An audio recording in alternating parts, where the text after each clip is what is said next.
مزار پر جانے کا صحیح طریقہ کیا ہے؟ کیونکہ اکثر لوگ جب مزار بھی جاتے ہیں تو اپنے انداز کے ساتھ جاتے ہیں، جس سے علماء کرام کو آخر کار فتویٰ ہی دینا پڑا۔ کیونکہ کچھ لوگ جو نہیں بلکہ اکثر لوگ یہ اعتراض کرتے ہیں کہ جو بریلوی حضرات ہوتے ہیں یہ قبروں کی پوجا کرتے ہیں، قبروں کو سجدے کرتے ہیں۔ اس کے بارے میں مدلل جواب آپ کی خدمت میں رکھنے والا ہوں، جماعت اہل سنت بریلوی کی طرف سے جو فتویٰ آیا ہے۔ السلام علیکم ورحمۃ اللہ وبرکاتہ۔ نواز سلطانی ایک نیو ویڈیو کے ساتھ احباب کی خدمت میں حاضر خدمت ہیں۔ آج کے اس مسئلے کی وضاحت کو جاننے والی ہیں کہ کیا مزار پہ جاتے وقت اس کو چومنا، ہاتھ لگانا یا جناب وہاں سجدہ کرنا جائز ہے یا نہیں، مکمل دلیل کے ساتھ گائیڈ کرنے والا ہوں۔ جانتے ہیں کہ جماعت اہل سنت بریلوی نے کیا فتویٰ دیا ہے۔ اس میں پیر سید امین القادری صاحب جو کہ انڈیا کے رہنے والے ہیں، اور پیر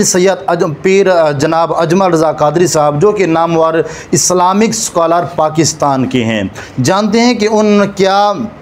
دلائل دیے ہیں کہ مزار کے اوپر حاضری دینے کے۔ اس کے بارے میں جناب آپ نے تفصیل کے ساتھ یہ ویڈیو سننی ہے اور مکمل سننے کے بعد ہی کمنٹس کرنا ہے تاکہ آپ کو مکمل طور پر انفارمیشن مل سکے۔ سب سے پہلے پیر سید امین القادری صاحب کا وہ جناب بیان سنتے ہیں جس میں انہوں نے کیا بتایا ہے مزار کے اوپر حاضری کے بارے میں۔ سب سے پہلے آپ ان کا یہ بیان سنیے گا۔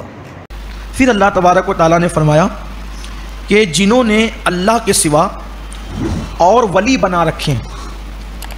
من دونہ اولیاء اللہ۔ یہ میں اس لیے آیت پڑھ کے سنا رہا ہوں کہ یہاں لوگوں کو بہت ٹھوکر لگتی ہے، اور یہی سب آیتیں بتا کر کے لوگ غوث پاک کو گالی دیتے ہیں، غریب نواز کو گالی دیتے ہیں، وارث پاک کو گالی دیتے ہیں، صابر پاک کو گالی دیتے ہیں کہ دیکھو اللہ تعالیٰ تو فرما رہا ہے کہ تم نے اللہ کے سوا اور اپنے اولیاء بنا رکھے ہیں، اللہ کے سوا تم نے اور اولیاء بنا رکھے ہیں، اور دوست بنا رکھے ہیں، اور دوست بنا رکھے ہیں۔ تو اللہ فرماتا ہے اور جنہوں نے بنا رکھے ہیں اللہ کے سوا اور اولیاء اور دوست، اللہ تعالیٰ خوب جانتا ہے ان کے حالات اور آپ کے ذمے نہیں۔ حضور علیہ السلام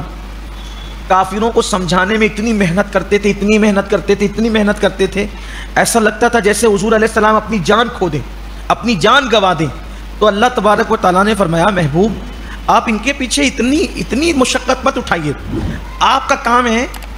آپ نے اللہ نے جو آپ کے کو فرمان آپ پہ نازل کیا، جو باتیں اللہ نے آپ پہ نازل کی، آپ اتنی بات ان کو بتا دیجئے اور بتا کر ان کو ان کے حال پہ چھوڑ دیجئے، آپ اپنی جان مت گوائیے ان کے پیچھے۔ حضور جو محنت کرتے تھے، فرمایا کہ آپ کے ذمہ اتنا ہی کہ آپ پیغام پہنچا دیں، اور باقی آپ جو ہے نا جو دل سوزی کرتے ہیں، آپ جو اندر سے کڑتے ہیں، آپ وہ سب نہیں کریں، آپ سے ان بارے میں نہیں پوچھا جائے گا، آپ سے تو بس اتنا ہی کہ آپ اپنا پیغام پہنچا دیے بس، باقی کہ ان کی ذمہ داری آپ کے سر نہیں ہوگی۔ قیامت کے دن یہ ایمان کیوں نہیں لائے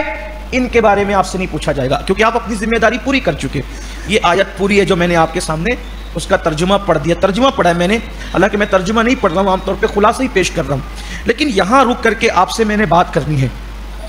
کہ جب یہ ہوتا ہے نا کہ من دون اللہ، اللہ کے علاوہ اور ولی بنا رکھے، اللہ کے علاوہ اور ولی بنا رکھے، تو یہاں آگے آیت مبارکہ کا مفہوم بھی تو دیکھو، آگے آیت پاک کا تیور بھی تو دیکھو، ترجمہ بھی تو دیکھو، یہ کس کے بارے میں بات ہو رہی ہے، کن ولی کے بارے میں بات ہو رہی ہے، کن ولی کے بارے میں بات ہو رہی ہے۔ ولی کے کئی معنی ہیں، ولی کا معنی دوست ہے، ولی کا ایک معنی کارساز کے ہے، ولی کا ایک معنی قریبی کے ہے، ولی کا ایک معنی محبوب کے ہے۔